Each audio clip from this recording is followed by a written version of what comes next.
तरुण भारत नागपूर दिनांक 23 सप्टेंबर 2020.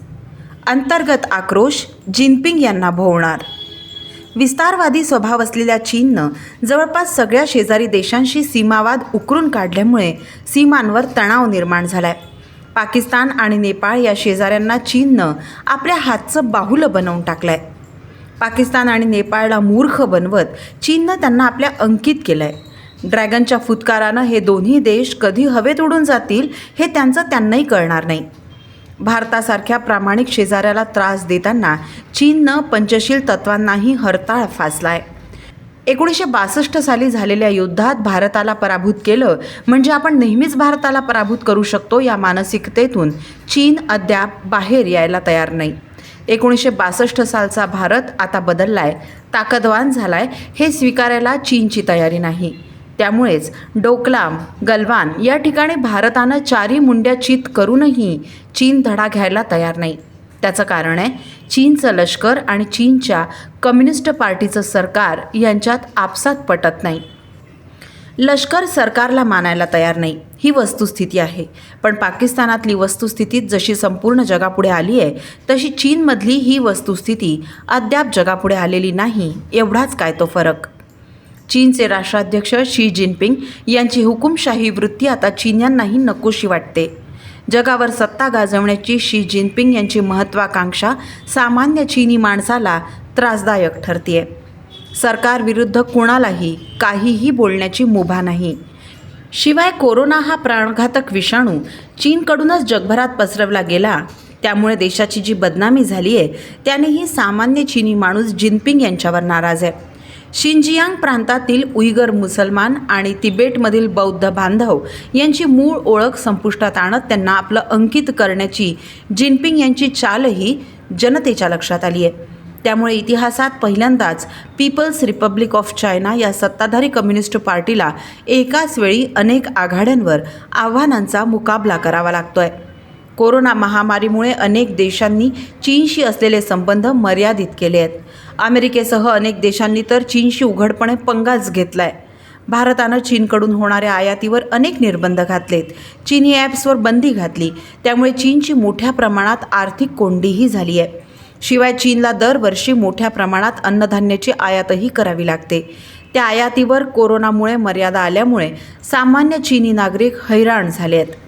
अर्थव्यवस्था संकटात सापडल्यानं शी जिनपिंग यांना अंतर्गत आव्हानांचाही मुकाबला करावा लागतोय. जिनपिंग हे आक्रमक स्वभावाचे आहेत, हुकुमशाही प्रवृत्तीचे आहेत. त्यामुळे आंतरराष्ट्रीय स्तरावरही त्यांनी असंख्य शत्रू तयार केले आहेत. या सगळ्या बाबी लक्षात घेतल्या तर भारतासारख्या देशाशी युद्ध करण्याचं धाडस चीन दाखवेल याची शक्यता सध्या तरी दिसत नाही. हाँगकाँगची एक स्वतंत्र ओळख आहे, पण तीही संपुष्टात आणण्याचा प्रयत्न चीनकडून सुरू आहे. हाँगकाँगमध्ये चीननं मोठ्या प्रमाणात दडपशाही केली, पण तिथल्या नागरिकांनी भीक घातली नाही. त्यांनी चीनच्या दडपशाही विरुद्ध तीव्र आंदोलन केलं, अजूनही सुरूच ठेवलं आहे. या आंदोलनाची दखल जागतिक समुदायानंही घेतल्यामुळे चीनची पंचाईत झाली आहे.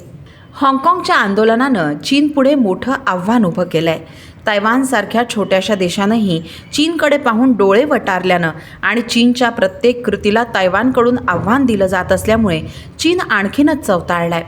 चवताळूनही काही करता येत नाही ही चीनसाठी नामुष्कीची बाब आहे.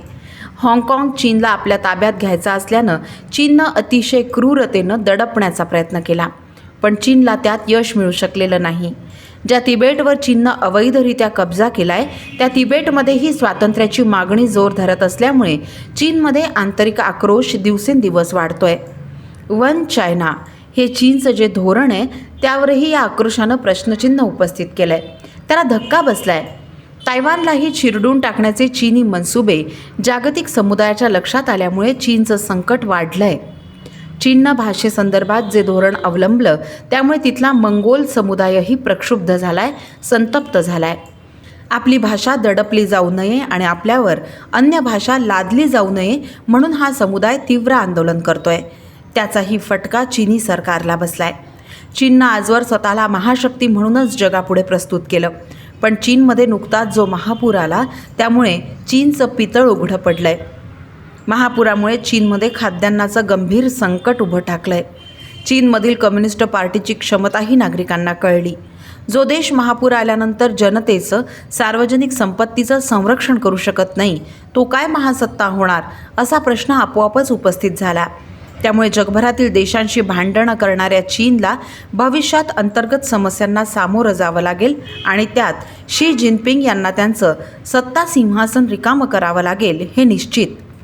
3 जॉर्जेस डॅम ही जी महत्त्वाकांक्षी योजना आहे, त्यामुळे चीनमध्ये महापूर आला असं चीनमधील तज्ज्ञांनी तयार केलेल्या अहवालात नमूद केलं आहे. ते चुकीचं कसं असेल? अन्नधान्याची सर्वाधिक आयात करणारा देश म्हणून चीनची ख्याती आहे आणि पुरामुळे देशांतर्गत शेतीचंही नुकसान झाल्यानं मोठा फटका बसलाय. कधी नव्हे तो चीनचे राष्ट्राध्यक्ष शी जिनपिंग हे आता नागरिकांना अन्न वाचवण्याचं आवाहन करताना दिसत आहेत. यावरूनच चीनची अवस्था किती गंभीर झाली आहे याची कल्पना आपल्याला यावी. स्वतःला महाशक्ती म्हणून प्रस्तुत करणारा चीन अन्नधान्यासाठी मेताकुटीस आला तर आश्चर्य वाटण्याचं कारण नाही.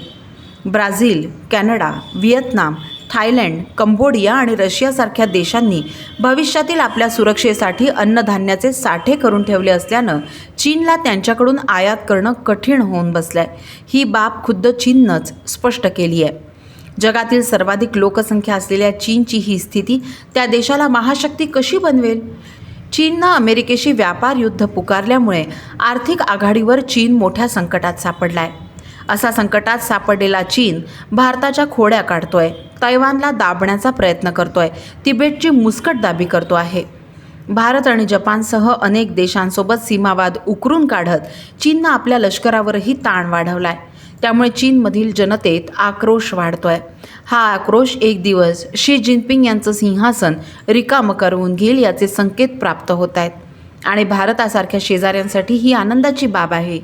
आंतरराष्ट्रीय पातळीवर चीनवरील विश्वासाची भावना कमी होत चालली आहे. त्यामुळे पत कशी टिकवायची आणि स्वतःच्या जनतेचा विश्वास कसा संपादन करायचा याचंही मोठं आव्हान जिनपिंग यांच्यासमोर आहे. चीनसोबत भागीदारीत जे प्रकल्प अनेक देशांनी राबवले त्यातून ते बाहेर पडतायत.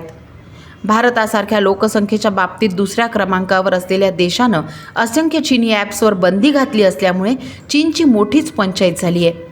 कोरोनाचा प्रसार चीननंच केला असल्याचा दाट संशय आहे आणि म्हणूनच त्याची आंतरराष्ट्रीय पातळीवर चौकशी झाली पाहिजे अशी मागणी जगभरातून होतीये. पण चीन चौकशी करू देण्यास नकार देत असल्यामुळे संशय आणखी गडद होतोय. जगभरात चीनबाबत जो नकारात्मक भाव निर्माण झाला त्यामुळे चीनी जनतेतही आक्रोश आहे. हा आक्रोश चीनच्या सत्ताधीशांना पायउतार केल्याशिवाय राहणार नाही हेच खरं. दैनिक तरुण भारतचा हा अग्रलेख आपण तरुणभारत.net या संकेतस्थळावरही ऐकू शकता. असे अभ्यासपूर्ण अग्रलेख ऐकण्यासाठी तरुण भारतच्या यूट्यूब चॅनलला सबस्क्राईब करा, शेअर आणि लाईकही करा. धन्यवाद.